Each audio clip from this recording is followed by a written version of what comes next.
എനിക്ക് ഇഷ്ടപ്പെട്ടു. എന്തിഷ്ടപ്പെട്ടെന്ന്? ടിവി. ഓ, ശ്രീദേവിയുടെ വീട്ടിൽ പോയിരുന്നു അല്ലേ? ശ്രീദേവിയുടെ വീട്ടിലല്ല, എന്റെ വീട്ടിൽ. അച്ഛനും അമ്മയ്ക്കും ഇഷ്ടപ്പെട്ടു. എന്ത് ടിവി? ഏത് ടിവി? തോമസ് ഊട്ടിയുടെ കയ്യിൽ വാസോട്ടൻ വീട്ടിൽ കൊടുത്തുവിട്ട ടിവി. ഈ വാസോട്ടൻ എന്താ ഒന്നും അറിയാത്ത പോലെ. വാസു വേട്ടനോ? ഇനി ഞാൻ അങ്ങനെ വിളിക്കും. എന്നാ നടത്തേണ്ടതെന്ന് അച്ഛൻ ചോദിച്ചു. എന്ത്?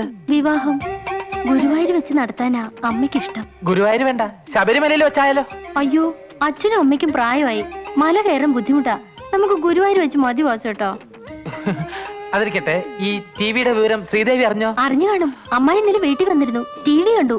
പെട്ടെന്ന് നടത്തണമെന്ന് അമ്മായിയും പറഞ്ഞു. അമ്മ പർച്ചേസിങ് കഴിഞ്ഞ് ഇപ്പൊ ഇതൊഴി വരും. അപ്പോ ഇതാ അമ്മ എന്ന് പറഞ്ഞ് വിഷ്ണു ആപ്പിൾ കൊടുക്കണം. ടിവിയുടെ കാര്യത്തില് വക്കീലിനോട് ഇപ്പൊ അത്ര രസത്തിലല്ല. ഇതൊരു പറ്റിയ സന്ദർഭമാണ്. അമ്മ വീണത് തന്നെ. നിന്റെ ടി വി പാര ഏറ്റത് കൊണ്ട് ഞാൻ ഇതിനെ സമ്മതിക്കാം.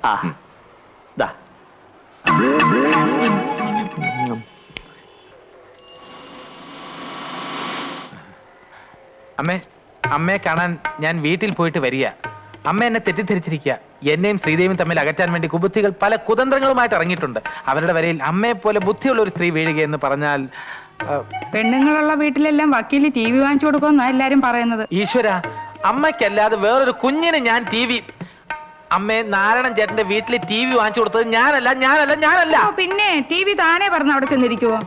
ആങ്ങളേക്ക് ടി വി വാങ്ങിക്കാനുള്ള കഴിവില്ലെന്ന് എനിക്കറിയാം. അതെനിക്കും അറിയാം. ഇത് വേറെ ആരോ ടി വി വാങ്ങിച്ചു കൊടുത്തിട്ട് എന്റെ പേര് പറഞ്ഞിരിക്കുക. അതിന്റെ ആവശ്യം നമ്മളെ തമ്മിൽ തെറ്റിക്കാൻ. അമ്മേ, അവനെ കണ്ടുപിടിച്ച് അമ്മയുടെ മുമ്പിൽ കൊണ്ട് നിർത്തി ഞാൻ സത്യം പറയിക്കും. ഈ കാലത്ത് ആരെയും വിശ്വസിക്കാൻ പറ്റത്തില്ല എന്റെ വക്കീൽ. ബില്ല് കിട്ടിയോ? അമ്മേ കണ്ടോ, ദാ ടി വി വാങ്ങിച്ച ബില്ലിന്റെ കോപ്പി ആ കടയിൽ നിന്ന് ഞാൻ സംഘടിപ്പിച്ചെടുത്തതാ. ആരുടെ പേരിൽ ആ ടി വി വാങ്ങിച്ചിരിക്കുന്നത് നോക്കിയേ.